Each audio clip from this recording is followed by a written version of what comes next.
Death valley వెళ్ళినప్పుడు almost మేము car break down అయిందని అనుకున్నాం. చుట్టుపక్కల ఒక్కరు కూడా లేకుండే. Hello everyone, I'm Neelima. Welcome back to my Vegas series. వేగస్లో సెకండ్ డే ద వెనీషియన్ వెళ్ళాం. నా ఫేవరెట్ ప్లేస్ అయిపోయింది. వెనెస్ వైబ్ మొత్తం వేగస్ మధ్యలో రీక్రియేట్ చేసినట్టుంది. Grand architecture, golden ceilings and every corner feels like royal palace. నాకు వెనెస్ స్ట్రీట్లో walk చేసిన ఫీలింగ్ వచ్చింది.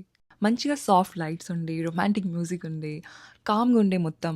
మేము స్టార్ట్ అయ్యే ముందే మా హస్బెండ్ చెప్పారు, నీకు ఈ ప్లేస్ చాలా అంటే చాలా నచ్చుతుంది, నువ్వు అసలు బయటకు రావని చెప్పారు. అదే జరిగింది. మధ్యలో చాలా ఆకలేసి గార్డెన్ రామ్సీలో ఫిష్ అండ్ చిప్స్ తిన్నాం. అది ఎలా ఉందనేది నేను సపరేట్గా ఒక వీడియో చేస్తాను. డెత్ వ్యాలీ వెళ్ళేటప్పుడు కార్ హీట్ మీటర్ చాలా హై అయిపోయింది అనుకుని భయపడ్డాం. కాకపోతే అది బ్యాటరీ మీటర్ అని తెలిసాక మళ్ళీ స్టార్ట్ అయిపోయాం. శాండ్ డ్యూన్స్ చూసుకున్నాం.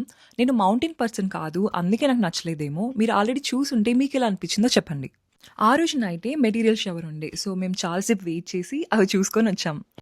మేము కొన్ని క్యాప్చర్ చేసాము, ఫొటోస్లో మీకు కనిపిస్తుండొచ్చు.